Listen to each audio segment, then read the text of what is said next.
Good afternoon. ഈ ബഷീർ ഫലിതങ്ങൾ എന്ന് പറഞ്ഞിട്ട് കേട്ടിട്ടുണ്ടാവും ചിലപ്പോൾ. അതിലൊരെണ്ണം ഞാനൊന്ന് പറയാം. അതിനൊരു കാരണമുണ്ട്, അതിലേക്ക് വരാം.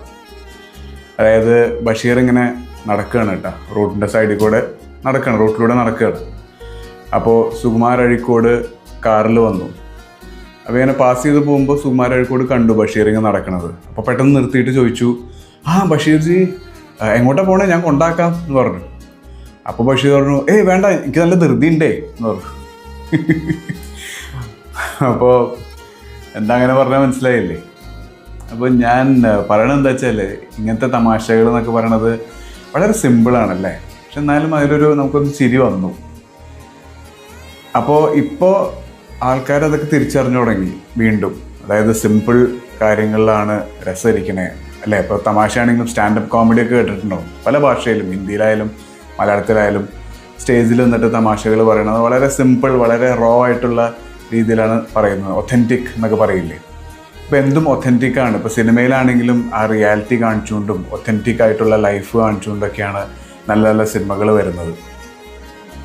അപ്പോൾ ഈ സിംപ്ലിസിറ്റിക്ക് ഒരു ഗുണമുണ്ട്. ഇപ്പോൾ ഒരു ഡിഷ് പറഞ്ഞാൽ തന്നെ നമ്മളിപ്പോൾ ഒരു ചിക്കൻ വെച്ചിട്ട് ഒരു വലിയൊരു ഡിഷ് ഉണ്ടാക്കിയാൽ അതെങ്ങനെയും തട്ടിക്കൂട്ടി എന്തെങ്കിലുമൊക്കെ ഒരു സ്വാദം ഉണ്ടാവും നോൺ വെജ് ആണെങ്കിൽ. പക്ഷെ നല്ലൊരു മെഴുക്കുവരട്ടി ഉണ്ടാക്കണമെങ്കിൽ ആ ആൾക്കൊരു കൈപ്പുണ്യം ഉണ്ടാവണം. അല്ലെങ്കിൽ നന്നായിട്ട് പാചകം ചെയ്യണ ആൾക്ക് മാത്രമേ ഒരു വെജിറ്റേറിയൻ ഡിഷ് സ്വാദാക്കി തരാൻ പറ്റുള്ളൂ. ഒരു മെഴുക്കുവരട്ടി പോലൊരു സാധനം അല്ലേ. അല്ലെങ്കിൽ നല്ലൊരു ചായ ഇടണമെങ്കിലും ആൾക്കൊരു കൈപ്പുണ്യം ഉണ്ടാവണം. ഇതേപോലെ തന്നെയാണ് ഇപ്പോൾ നമ്മുടെ ഫ്രണ്ട്സിനെ എടുത്ത് നോക്കിയാൽ തന്നെ, നമ്മുടെ ലൈഫ് എടുത്ത് നോക്കിയാൽ നമുക്ക് ഏറ്റവും ആദ്യം ഉണ്ടായ ഫ്രണ്ട്സ് എവിടെയാണ്? നമ്മുടെ സ്കൂളിലാണ് ഉണ്ടായിരുന്നത്. സ്കൂള് കഴിഞ്ഞ് പിന്നെ ഇപ്പോൾ കോളേജായാലും പിന്നെ അതിന് മുന്നോട്ട് ജോലി ആയാലും അങ്ങനെ ഒരുപാട് ഫ്രണ്ട്സ് നമുക്ക് ഉണ്ടായിക്കൊണ്ടിരിക്കും.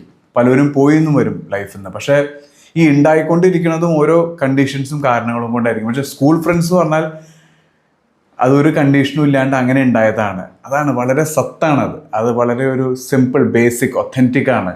ആ റിലേഷൻ കട്ടയ്ക്ക് നിൽക്കുകയും ചെയ്യും നമ്മുടെ ഒപ്പം അല്ലേ. ഞാൻ പറഞ്ഞു വന്നത്, നമ്മൾ മനുഷ്യർ എന്ന് പറയുന്നത് തന്നെ നമ്മൾ ഇങ്ങനെ പോയിക്കൊണ്ടിരിക്കുമ്പോൾ ഒരുപാട് മുഖംമൂടികൾ വെച്ച് ഒരുപാട് കാര്യങ്ങൾ പഠിച്ചു, ഒരുപാട് സ്കിൽസ് അക്വയർ ചെയ്തു. പക്ഷേ നമുക്ക് ഒത്തൻറ്റിക് ആവാനാണ് ഇനി പ്രയാസം. ഇനി ഒത്തൻറ്റിക് ആണ് ആവേണ്ടത്.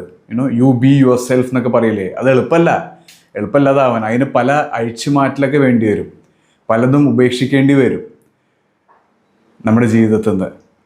അപ്പോൾ സ്കിൽസൊക്കെ അക്വയർ ചെയ്യുന്നതിൻ്റെ ഒപ്പം തന്നെ പലതും ഉപേക്ഷിക്കാൻ നോക്കുക. Try to be yourself, get to the core of yourself, the authentic yourself. Goodbye.